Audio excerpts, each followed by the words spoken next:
Hi guys, how's it going? Happy Tuesday. Hope you're having an awesome day so far. First of all, sorry if I sound super congested. It's because, surprise, surprise, I am congested. Yay! So my allergies have been acting up over the last couple of days, so I'm a little bit congested, but don't worry, I'm feeling pretty good. Took some medicine so we can power through it. Anyway, hope you're having a great Tuesday. We are in day 2 of our second meal prep week. I'm so excited to answer. And this is actually not a question. This is a challenge that one of my friends, Kathleen, said that she has about meal prepping. So this is, I think, a really common challenge that people have. And so I wanted to give you my insight into it. And so she said her challenge is not wanting to eat all the food she makes, or the food going bad, or not knowing what to do with any food that might be left over. So I think this is such a good thing to discuss because it really relates well to, why do we meal prep, and how can we make meal prepping easier so that we don't have those particular issues. So firstly, thank you, Kathleen, for that challenge. I really hope that what we talk about in this particular live helps you with your meal prepping. So first of all, when it comes to not wanting to eat all of the food, I think that there are a couple of strategies here that are going to be really helpful. So first of all, one is don't make that much food. It might sound kind of counterintuitive because we're talking about meal prepping, but when you make too much food, it's super easy to get bored with it. So what I actually do, and I share this in my course, which is called 30-Minute Meal Prep, I actually only want you to make enough food to last you 2 or 3 days. Instead of what I think is the more traditional route when it comes to meal prepping for an entire week, which is such a long time. It takes so long to do it as well. So instead of doing that, give yourself a little grace, have some more ease in your life, and only make enough food for 2 to 3 days. What I like about this is you won't get bored of the food, first of all, because you're not making the same dish for every single day of the week for the next 7 days. So that's really great. But also another thing that I teach in the course is how to add lots of variety to your food. And it's not just variety in terms of flavor. I also want you to be able to add lots of variety in terms of different ingredients that you might pair with, perhaps one main ingredient, like your main lean protein. So, adding variety as well as, hey Jason, how's it going? Adding variety as well as not just having the same meal for 7 days in a row can be great strategies if you do find that you are getting really bored of the food that you're making for meal prepping. So those are 2 strategies that I discuss further in my course, which is called 30-Minute Meal Prep. Thanks for being here, Jason. I really appreciate it.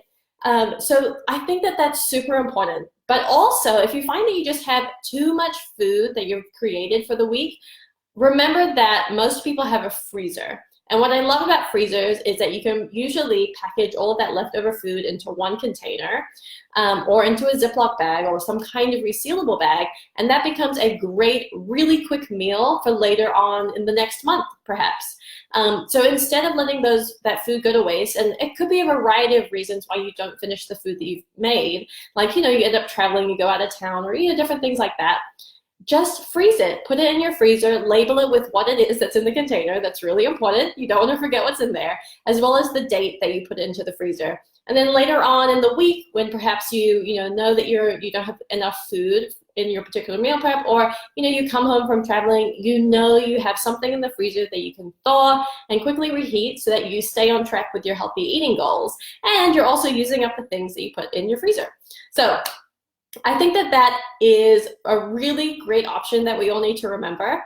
And what's also great, if you do find that you're accumulating quite a few things in your freezer, maybe set up a week a month to do something where you clean out the freezer. Make sure you're going through all those old soups and those older meals that you've put into the freezer, and just thaw them out and have them during the week. It's kind of fun to remember what you put in the freezer. And then thawing it out and having it as a meal. So I really enjoy doing that kind of thing, and I feel like reducing food waste is definitely the way to go. So let me see who's over here on the Instagram. Let's see. Hi, Elizabeth. Hi, Lara. Thanks, guys, for joining me. So today we're talking about a particular challenge that one of my friends, Kathleen, had, which was about using up leftover food, or not eating all of the food that you have after you've been meal prepping. So another tip that I wanted to kind of throw your way, which relates back to what I discussed previously, is different ways to add variety.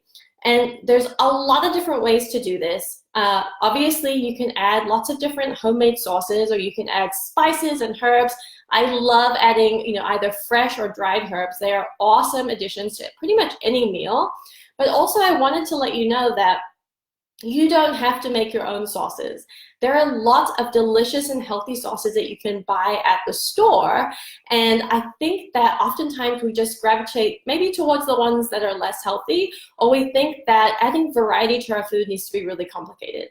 It really doesn't have to be. So what I did was I actually put together a little download that you can get when you sign up for my webinar.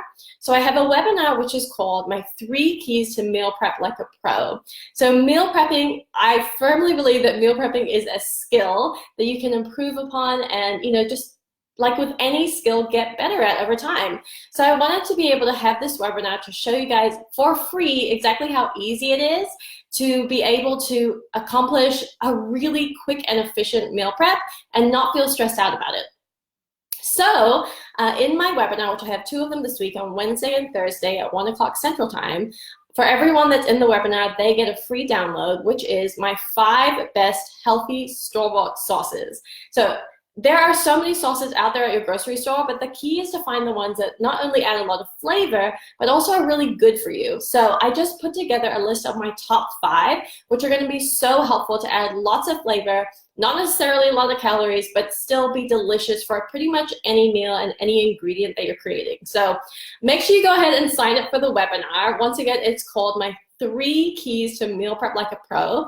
In Instagram, I have the link in my bio to sign up for the webinar, but then also on Facebook here underneath the live video, I'm going to include the links so that you can go ahead and sign up for the webinar as well. Or if you want to check out the course, which is 30-minute meal prep, and I think that this is such a great course because so many times I hear people say, I don't meal prep because it takes so long, but I'm still so stressed out about what I'm going to make for dinner.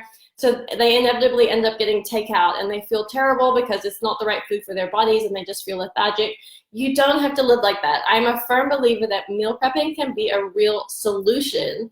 And as long as you have like these simple tips and strategies to implement meal prepping into your life, then it can really solve so many problems. So my course is 30-minute meal prep. You can also go ahead and sign up for that with the link in my bio here on Instagram, and then also underneath this video as well. I'll include the link. So thank you so, so much, Kathleen, for this particular challenge. I hope that my answer helped not only you, but a lot of people that have the same challenges with meal prepping.